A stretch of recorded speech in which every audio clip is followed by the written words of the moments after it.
gitu ya Pak? Iya, beliau sedih kok sebegitunya gitu.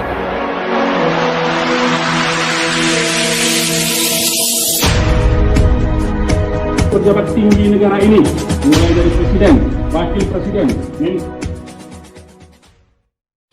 Munarman, mantan sekretaris umum FPI, sempat menangis saat awal membacakan eksepsi atau nota keberatan atas dakwah jaksa penuntut umum dalam kasus dugaan tindak pidana terorisme. Pada hari Rabu 15 Desember, Munarman hadir secara langsung di ruang sidang Pengadilan Negeri Jakarta Timur. Dalam hari ini, Pengadilan Negeri Jakarta Timur hanya menyediakan alat pengeras suara yang disediakan pada beranda pengadilan.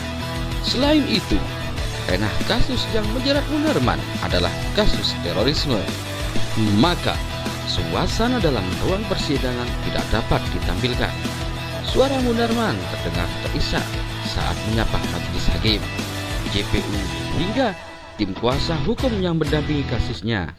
Munarman juga bersyukur akhirnya proses persidangan bisa terlaksana setelah 8 bulan penangkapan terhadap dirinya. pejabat tinggi negara ini, mulai dari presiden, wakil presiden, Menko Polhukam, Panglima TNI, Kapolri, Pangdam, Kapolda, dan beberapa menteri lainnya. Bahkan Kepala BNPT yang saat ini menjabat juga hadir. Kalaulah tuduhan yang disematkan terhadap saya itu benar untuk mempersiapkan perbuatan terorisme, yaitu berupa untuk menimbulkan suasana teror atau rasa takut terhadap orang secara meluas, atau untuk menimbulkan korban yang bersifat massal melalui tindakan kekerasan, pembunuhan atau penghilangan nyawa, perampasan kemerdekaan, pengeboman atau perusakan fasilitas publik lainnya, maka sudah dapat dipastikan bahwa seluruh pejabat tinggi negara yang hadir di Monas tanggal 2 Desember 2016 tersebut sudah berpindah ke alam lain. Sebab kesempatan tersebut adalah kesempatan emas bagi seorang yang otaknya adalah otak teroris dan keji. Namun faktanya, para pejabat tinggi negara tersebut aman dan baik-baik saja, bahkan bisa menjabat terus hingga saat ini. Ketus Munarman, alhamdulillah, proses persidangan telah terlaksana setelah 8 bulan dari penangkapan sewenang-wenang dengan tuduhan yang direkayasa terhadap saya, yang dikait-kaitkan dengan tindak pidana yang dilakukan oleh pihak lain yang tidak ada hubungan kausalitas dengan saya, ucap Munarman seraya terisak.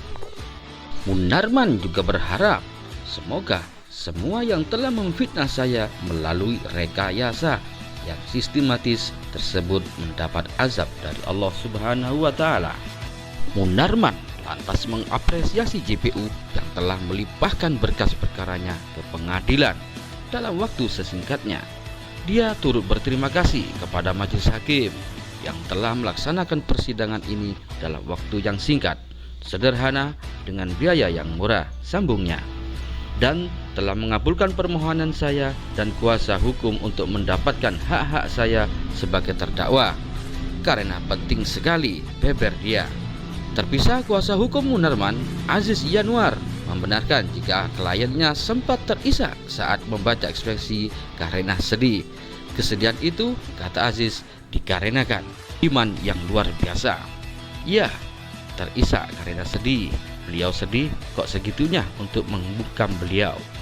Kalau selevel beliau begitu, gimana? Apa nggak sekalian juga beliau terlibat di dugaan-dugaan membuat keringnya laut mati segala macam itu. Berarti kalau dia masih menangis ya gitu ya Pak? Iya, beliau sedih kok sebegitunya gitu kan, untuk membungkam beliau. Sebelumnya, Munarman didakwa merencanakan dan menggerakkan orang lain untuk melakukan tindakan pidana terorisme. Hal tersebut disampaikan jaksa penuntut umum dalam sidang kasus dugaan tindak pidana terorisme yang berlangsung di Pengadilan Negeri Jakarta Timur Rabu 8 Desember 2021. Dalam surat dakwaan yang dibacakan, jaksa menyebut bahwa Munarman pada Medio 2015 terlibat dalam serangkaian kegiatan di beberapa tempat, misalnya pada 24 dan 25 Januari 2015 dan beberapa kesempatan di tahun yang sama. JPU menyebut Munarman terlibat kegiatan itu, misalnya di Sekretariat FPI Makassar, Markas Daerah FPI Laskar Pemuda FPI Makassar, dan Pondok Pesantren Ahlakul Quran Makassar. Selain itu, di Aula Kampus Universitas Islam Negeri Sumatera Utara, serangkaian agenda yang dihadiri Munarman itu lanjut jaksa dimaksudkan untuk menimbulkan suasana teror atau rasa takut terhadap orang secara meluas, bahkan menimbulkan korban yang bersifat massal, seperti dengan cara merampas atau menghilangkan nyawa seseorang ataupun harta dan benda. JPU dalam surat dakwaannya dibacakan turut membeberkan cara-cara Munarman merencanakan dan menggerakkan orang lain untuk melakukan tindak pidana terorisme. JPU menyebutnya Munarman mengaitkan kemunculan kelompok teroris ISIS di Suriah untuk mendeklarasikan setia kepada Abu Bakar al-Baghdadi selaku pimpinan ISIS pada 2014. JPU melanjutkan propaganda ISIS juga berhasil mempengaruhi beberapa kelompok di Indonesia. Misalnya, pada sekitar tanggal 6 Juni 2014, bertempat di gedung UIN Syarif Hidayatullah Ciputat, Tangerang Selatan.